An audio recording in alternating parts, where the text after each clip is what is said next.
here's something we don't have in common. Youth. I don't have youth in common with y'all. I am quite a bit older than most everyone gathered here today, but I tell you something we do have in common, and that is our reason for being here. It might be easy for you to think, okay, well, Mr. Gibson, Mr. Bryan is here to teach us today, and in a manner of speaking, that's true. But I'm very sincere when I say I'm here to learn. That is very much the case. I listened very, very closely during the first session because I wanted to learn. I wanted to get better. This whole subject we're studying today is extremely important, and I'm trying to get better. I've been a Christian now for about 40 years, and I'm still working every single day to improve. Okay? So we do have that in common. So I hope that's your desire today. I kind of scanned through the crowd during that first session. I was still listening, Joshua, but I could tell all of you were paying very close attention. And I hope that that interest, that attention will be maintained throughout the day. Okay, now I think everybody has an outline. You don't necessarily have to follow the outline along with me. That's fine if you do. I mainly just wanted you to have that so that you could remember the points we made today, and so that perhaps you could do some further study later on. Some have already asked about that opening part, about the illustration about Kenny Moore, coach extraordinaire. I don't know how many of you know this, but Mr. Kenny Moore back there used to coach basketball. So let's suppose we've got Kenny Moore, the coach, about to take his team into battle, his basketball team. He gets them together in the locker room before the game, and I mean he gives a speech for the ages. I mean, this speech is something that would put Herman Boone to shame. Anybody seen Remember the Titans? Okay. It's hard to beat Herman Boone, but I mean, Kenny Moore, at least on this day, has bested Herman Boone. So his team is fired up. They're as emotional as they've ever been. They love their coach. I mean, they've developed this bond with their coach. They love him. We might even say they love him with all their heart. And at this point, they're ready to run through a brick wall for Coach Kenny Moore. But here's the problem. Kenny has got them all motivated, but he hasn't taught them a whole lot of basketball.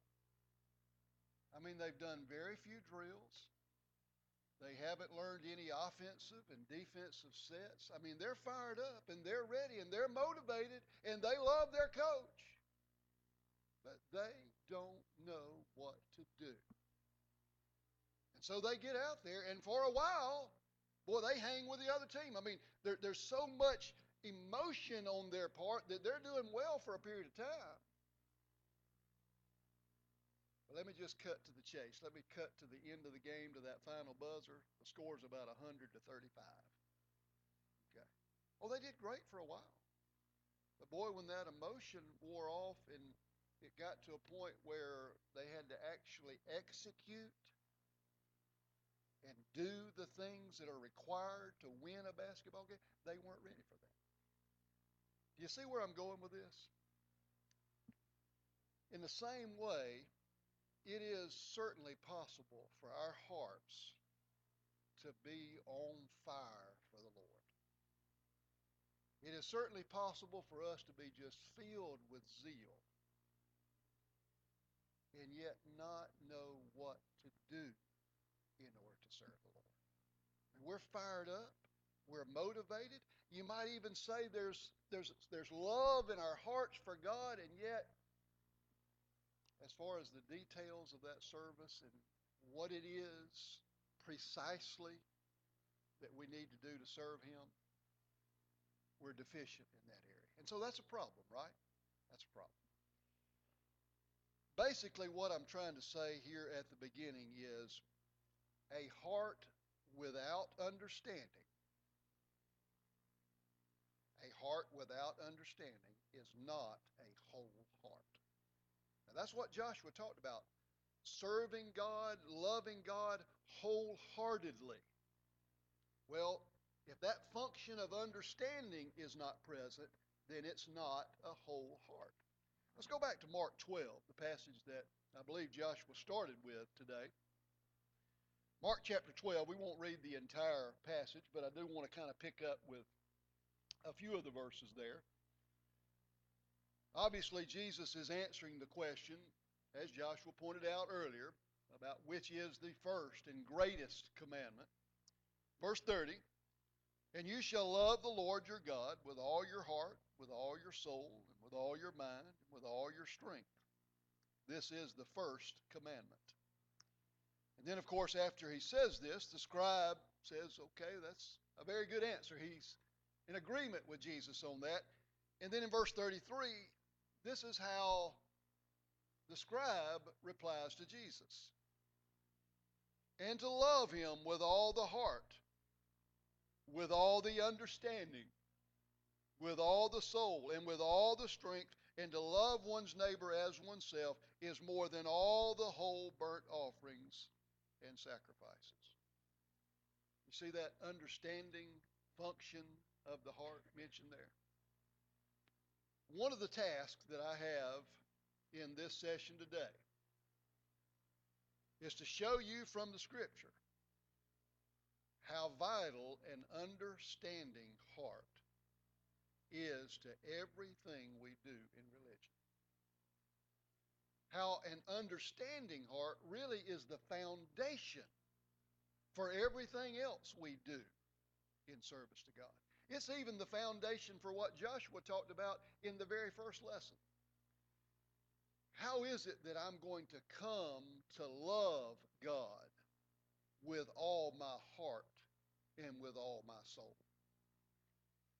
By understanding what is revealed about God in this book right here. The greater my understanding, the deeper my understanding, the deeper my love for God.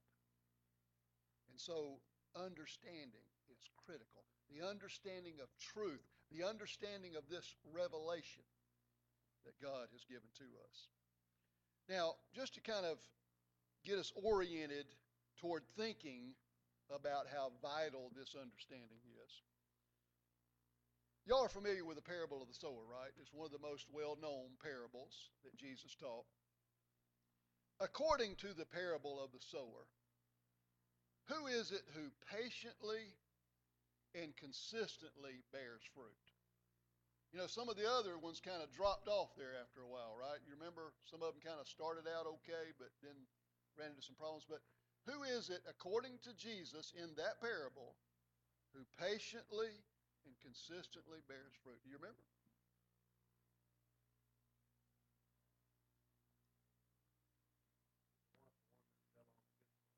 Fell on the good soil. And do you remember how he explained the good soil? Hears the word and understands it. Matthew 13:23. Go ahead and turn there.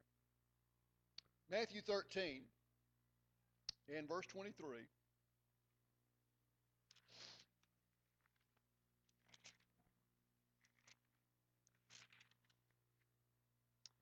But he who receives seed on the good ground is he who hears the word and understands it, who indeed bears fruit and produces, some 100-fold, some 60, some 30. If you look back a little bit further in this chapter, look to verse 15, where he's explaining the reason why he teaches in parables. In verse 15, for the hearts of this people have grown dull.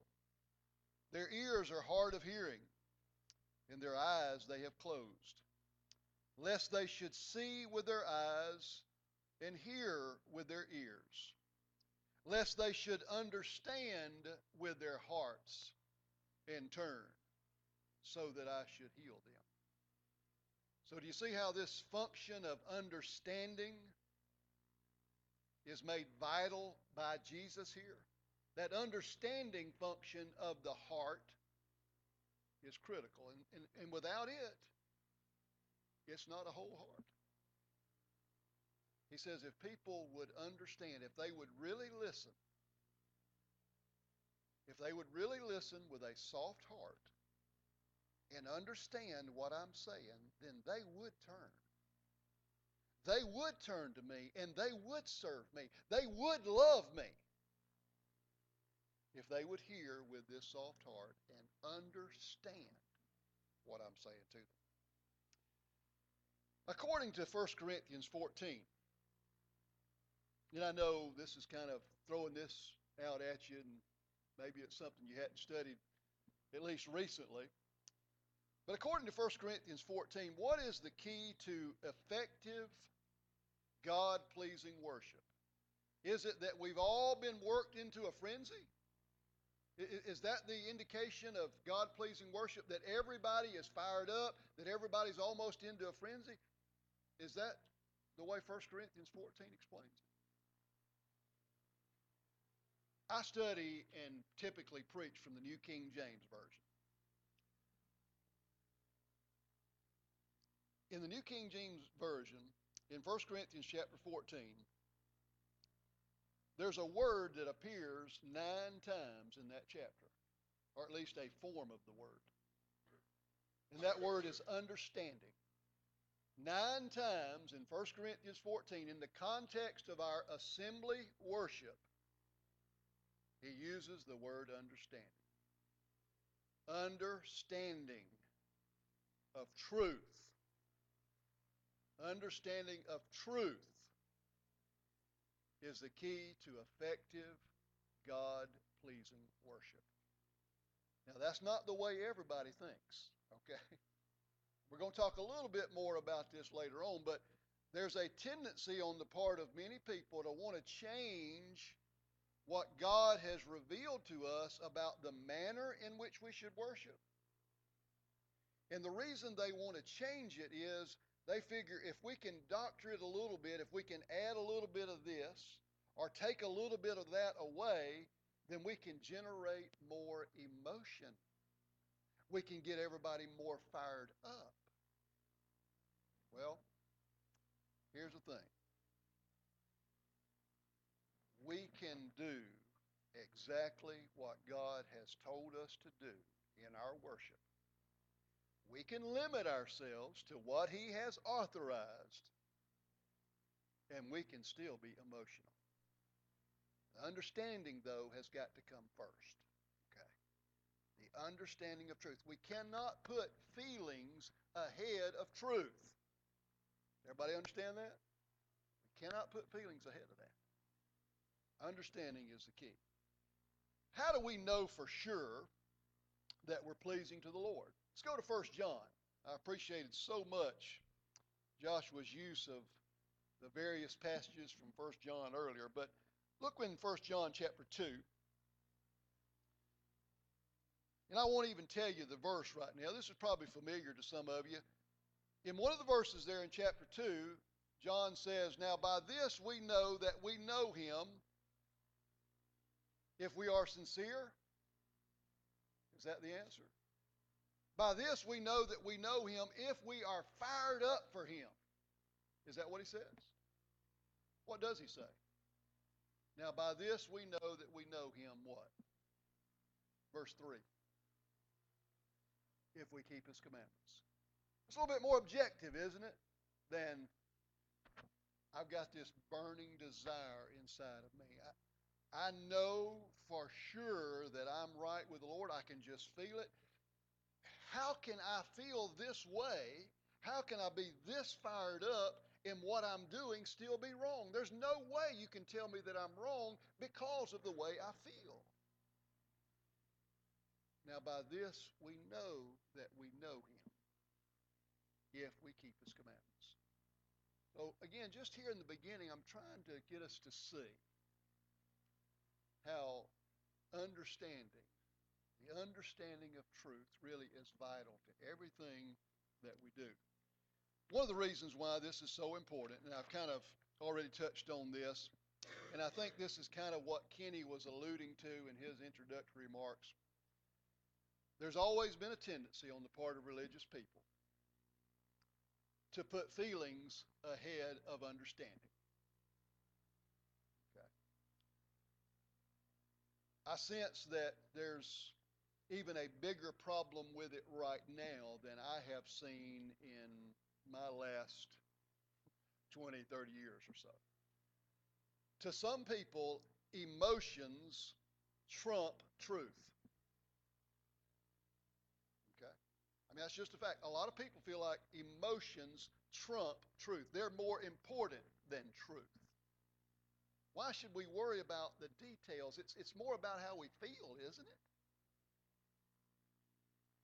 Well, that being the case, what I want to do really in the remainder of the lesson today is I want us to talk about the relationship between the proper understanding of truth and our emotions or our feelings. It's very important that we understand that scriptural relationship, again, as it's described here in this revelation. I'm going to make three major points about that, and each one of these will be broken down in some more detail. Number one, the truth, provided we have a good understanding of it, will produce a wide array of emotions. Can you name me some? If I'm studying the Bible and I have a good understanding of the truth that's presented in it, can you tell me some emotions that will be generated by that?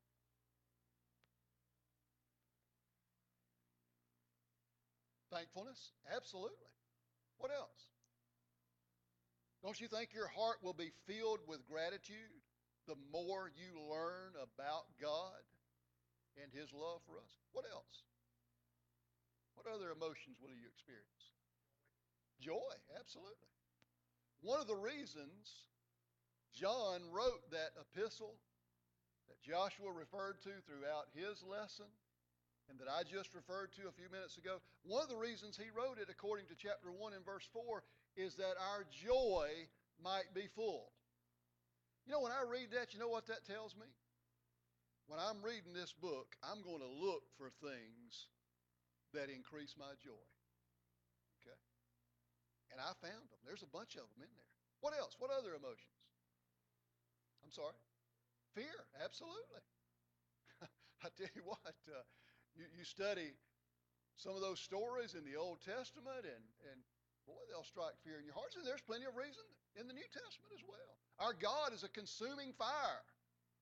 He warns us there in Hebrews chapter 10 about, you know, after we have learned the truth and we sin willfully, those terrible things that we've done, we've insulted the Spirit of grace, and he talks about this, how it's a fearful thing to fall into the hands of the living God. All that stuff strikes fear in us. And there's a bunch of other emotions, right? Sadness, grief, absolutely. Think about the life of Jesus. Do we see a wide array of emotions in the life of Jesus? Y'all have read Matthew, Mark, Luke, and John, right? You know his life very well. His life was marked by episodes of different emotional feelings that he had. How about Paul? Since he's the apostle we probably know the most about, he wrote so much of the New Testament, we get insight into his heart in so many of the letters that he wrote. Did Paul experience a wide range of emotions? Sure he did. Yeah.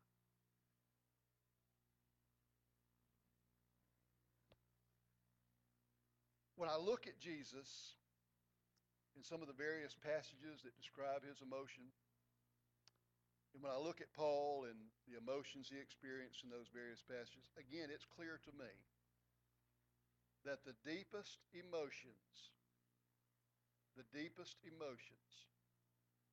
are felt by those who have the deepest understanding of truth. Let me give you an example. Turn to 2 Corinthians 2 in verse 4. 2 Corinthians chapter 2 and verse 4. Here's sort of somewhat of an emotional outpouring from Paul. 2 Corinthians 2 and verse 4. For out of much affliction In anguish of heart, I wrote to you with many tears, not that you should be grieved, but that you might know the love which I have so abundantly for you. You think you could ever write a letter like that to a person or maybe to a group of people and be filled with the same kind of emotions that Paul had? Are you familiar with 1 Corinthians? You know why he was filled with so much emotion? They had a lot of problems in that church, right? And he wrote to them hoping to correct those problems, hoping to get them to repent. He said, I'm going to tell you, when I wrote that letter, there was so much anguish in my heart. And I didn't do it just to make you mad or to make you upset. I wanted you to know the love which I have so abundantly for you. You know how you have that abundant love for people? You know how you feel that same anguish and affliction of heart? Is you study this book and you get thoroughly acquainted with it, with its teachings, with its commandments, with its principles, with its stories. And the more you learn truth, the deeper your emotions become. Okay. So don't ever be ashamed of the genuine emotions which spring from an understanding of truth. I am not at all in favor of manufacturing emotion. People will say, well, when we get to worship, why don't we dim the lights? And why don't we all get in a circle? And why don't we do this? And why don't we do that? They've got all these little cute little ways of manufacturing emotion. You don't have to manufacture it. Truth, properly understood, will produce a wide array of very genuine, very deep emotions. All right, here's major point number 2. The understanding of truth also serves to regulate our emotions. We're going to talk about 4 different ways that the understanding of truth regulates our emotions. First of all, it prevents wild swings of emotion. Emotions can be pretty fickle, right? You remember Paul and Barnabas in Acts chapter 14 in the city of Lystra? You remember how Paul and Barnabas were treated by the people there in Lystra? What did they call Paul and Barnabas? Called them gods, right? We're ready to sacrifice to them. What did they eventually do? Or not too long after they called them gods and were ready to sacrifice to them, not very long after that, what did they do to Paul? They stoned him. So they went from, you are a great God, the gods have come down to us in the likeness of men. They can't even hardly keep the people from sacrificing to them. They go from that wild emotion to the other extreme of actually stoning Paul.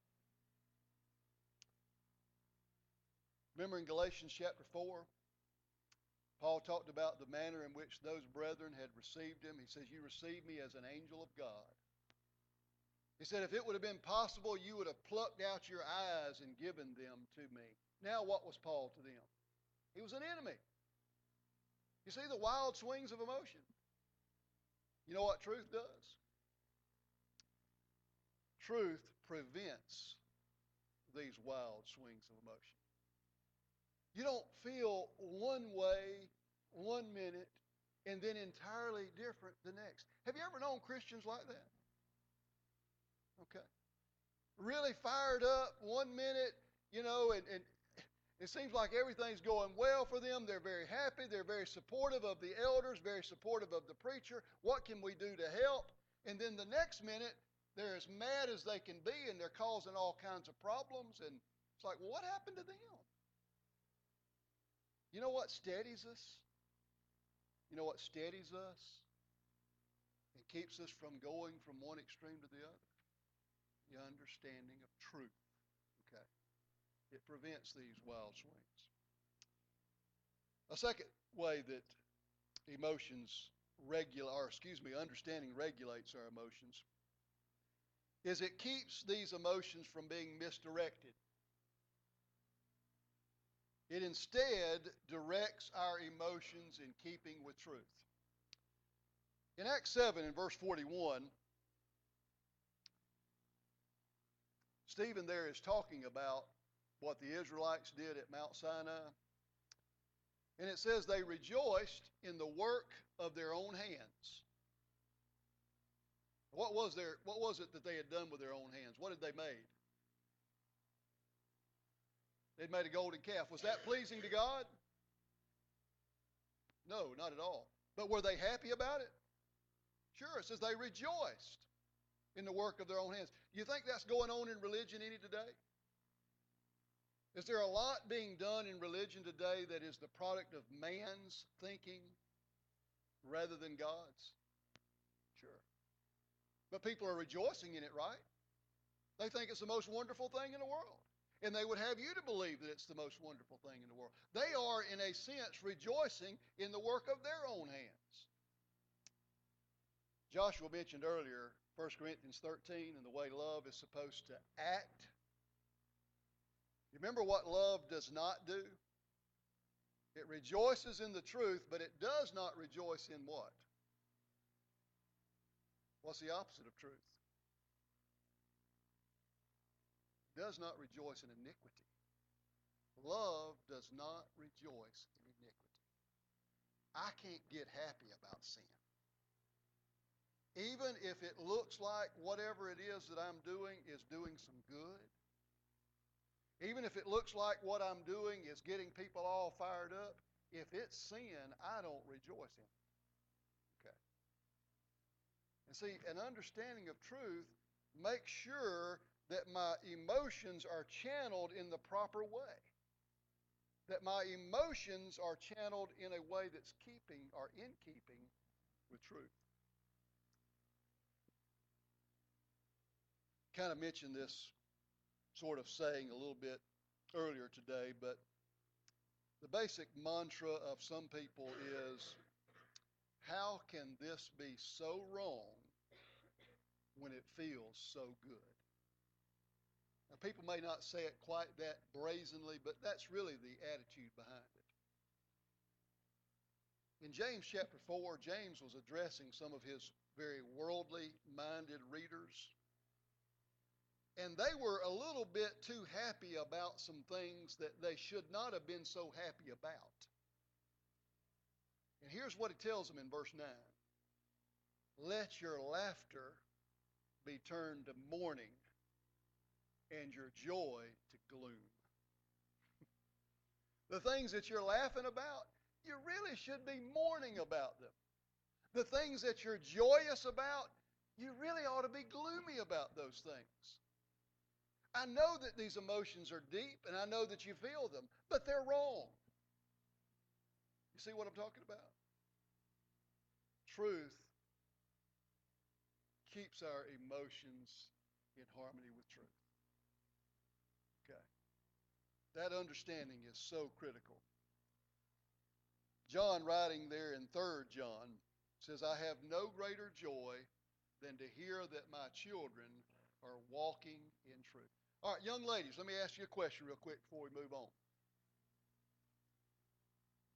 Which would you rather have?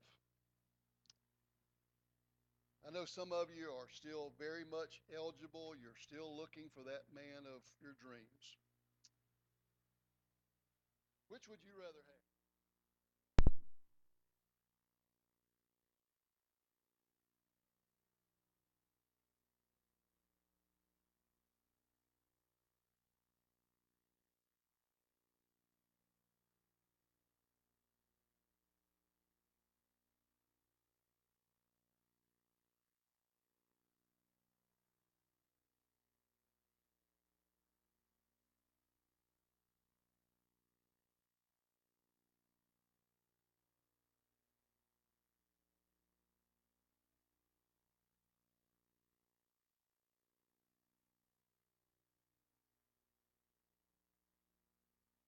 With the truth that God has preserved for us in this book. Does that sound like a pretty good plan? Wouldn't you rather have somebody like that? Don't you think you can put more trust in a young man like that? Okay. and know that that young man is going to keep you on the right path and is going to ultimately help lead you to heaven? Yes, you want an emotional man. You want somebody who cares deeply about you and is not afraid to express those deep feelings for you. But you want those deep feelings to be in harmony with what's revealed here. That's the kind of man that you're looking for. And we can turn the tables, of course, and look at it from the other direction too. All right. A third way that understanding can regulate our emotions. It keeps our emotions under control. There are some emotions which are legitimate, except when they get out of control. Can you give me an example? Give me a legitimate emotion that we can express that becomes wrong when it gets out of control, when we take it too far. Yeah, that's what I've got on my sheet. Absolutely. Yeah. Is there such thing as righteous anger? We talked earlier about in the life of Jesus, do we see episodes of Jesus showing anger? Oh, yeah, absolutely. We talked about that abundant love that Paul had earlier. I'll give you the flip side of that. In 2 Corinthians 11, this has always struck me. Paul says, who is made to be weak, or who is made to stumble, and I do not burn with indignation. Now, you know what he's talking about in that context? He's talking about false teachers who were leading his dearly beloved brethren away from the truth. He says, when I see you stumble, when I see you made weak, and I think about these people who had this influence on you, I burn with indignation. I'm mad about that. I'm going to tell you, you don't feel that way until you get thoroughly acquainted with this book. There are some people to whom false doctrine means nothing. It's just like, okay, that's what he believes, no big deal. Okay, he may teach that and he may lead some people astray. I mean, we're all trying to head to the same. I mean, it's just no big deal to some people. You know who it is a big deal to? Those who have a profound understanding of truth, like Paul. When you have a profound understanding of truth, you burn with indignation. But now at the same time, anger can get out of control, right? One of the works of the flesh, in Galatians chapter 5, I think this is the way the New King James words it, outburst of wrath. That's one of the works of the flesh, outburst of wrath. What is it that moderates our emotions, that keeps our emotions under control? What is it that keeps me from getting too angry and making sure that I'm angry at the right things? Understanding of truth. So again, you see how it regulates. All right, one other way, and this is extremely important. One other way that the understanding of truth regulates our emotions is it produces more settled emotions. I kind of got into this a little bit a few minutes ago. How many of you, well, first of all, raise your hand if you have known of some Christian, older or younger, who has gone astray, who has gone back out into the world. Raise your hand if you know somebody right now. Okay. Now, I don't know, obviously, about the people that you have reference to, but could it be that at least in some of those cases that they really appeared, at least at one time, to be pretty fired up, to be enthusiastic? Would you say that was the case, at least with some of them that you knew? You know, from all appearances, they were pretty fired up, enthusiastic about their service. But for some reason, they fell away. What the truth does, and I'm not saying that the truth will not produce some occasional outpourings of emotion, but more than anything else, what the truth does is produce what we might call more settled emotions. The ones that don't wax and wane. The ones that stick with us. The kind that produce steadfast, immovable Christians. Isn't that what Paul wrote to the brethren in Corinth? Be steadfast, immovable, always abounding in the work of the Lord. You know, I know some Christians like that. And some of those Christians that I know who are like that, you don't see a lot of outpourings from them. In other words, how they feel emotionally is not always real visible. In fact, some real critically minded Christians might even look at them and say, you know, I don't see much heart in them. No, what you're not seeing is them, overflowing with it, There's still emotion there. And that emotion may very well be very deep. But again, it's not the up and down sort of thing. It's a settled kind of emotion. John 15 and verse 11, Jesus said, these things I have spoken to you, that my joy may remain in you, and that your joy may be full. There are some Christians for whom that joy stays with them. They're not rejoicing one minute and then the very next day they're about as gloomy as one can possibly be. They rejoice today, they rejoice tomorrow, they rejoice the next day, they rejoice every day of the week. You say, now wait a minute, aren't there times of sorrow in there? Sure there are. But in 2 Corinthians 6 and verse 10, when Paul was describing his own experience and the experience of the other apostles, this is a great statement. He said, as sorrowful, yet always rejoicing. Think about that now. As sorrowful, yet always rejoicing. In other words, even in times of sorrow, we can still rejoice. That's the kind of joy that remains in people. It causes them to be steadfast. Joshua mentioned earlier, gratitude is one of those emotions. How often are we to give thanks, according to Ephesians 5:20 and other passages? How often are we to give thanks?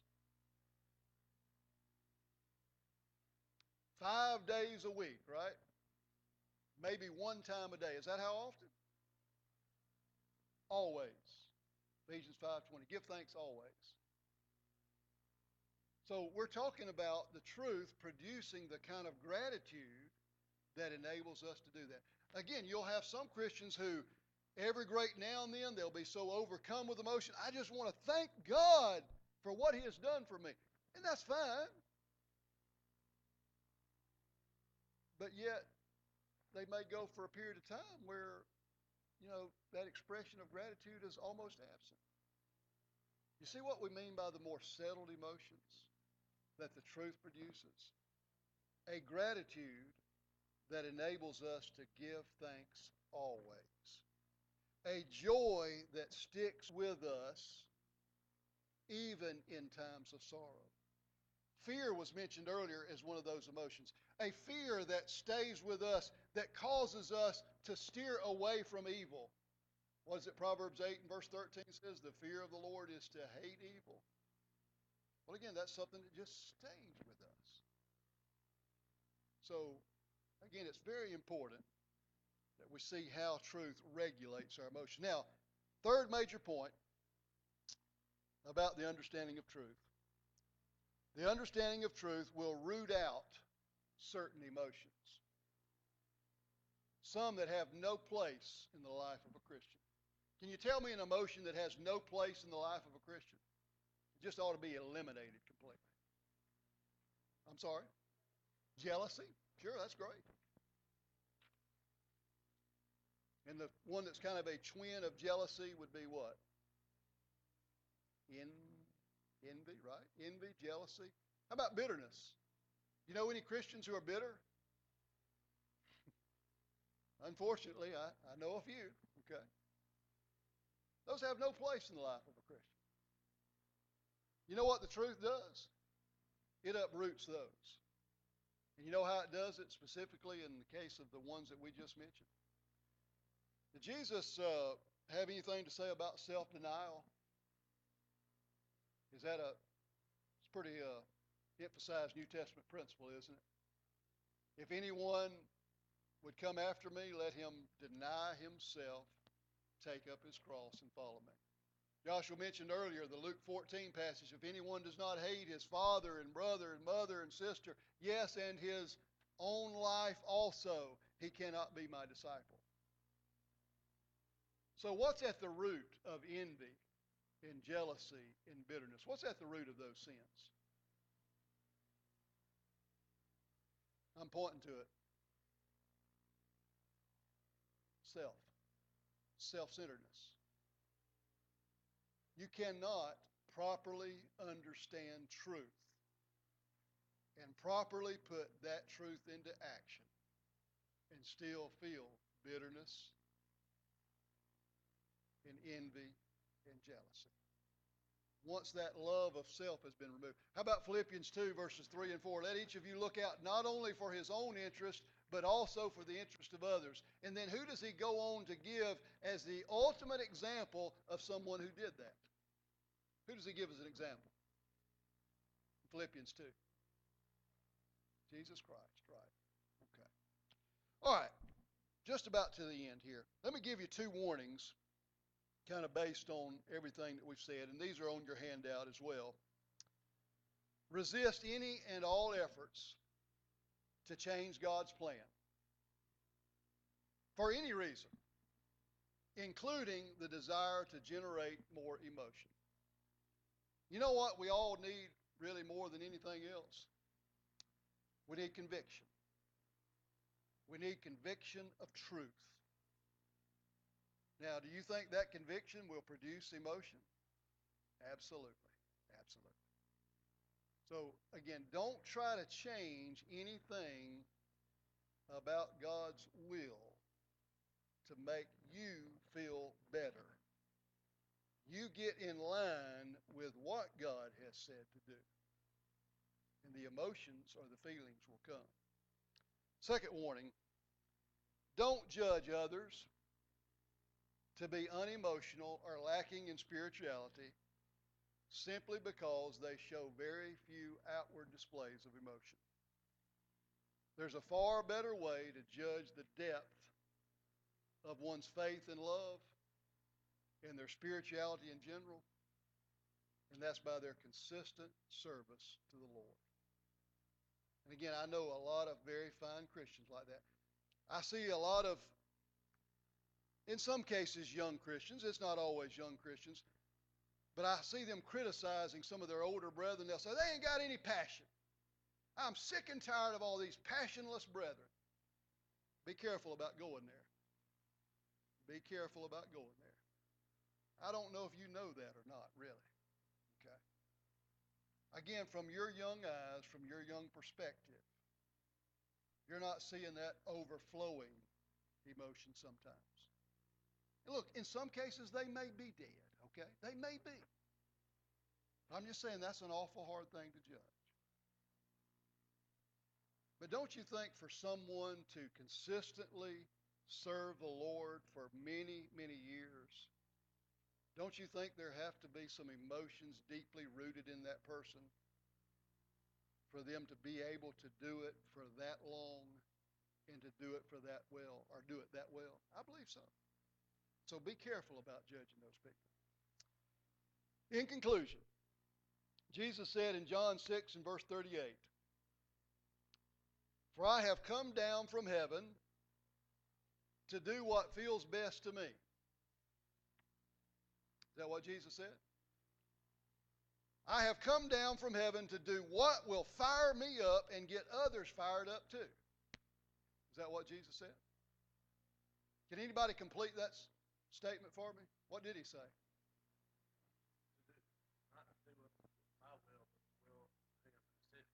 Exactly. Very good. I have come down from heaven not to do my own will, but the will of him who sent me. You're here to do his will, okay? To discover his will. Don't worry. Diligent study of God's Word, detailed study of God's Word, that's not going to lead to dead religion, okay?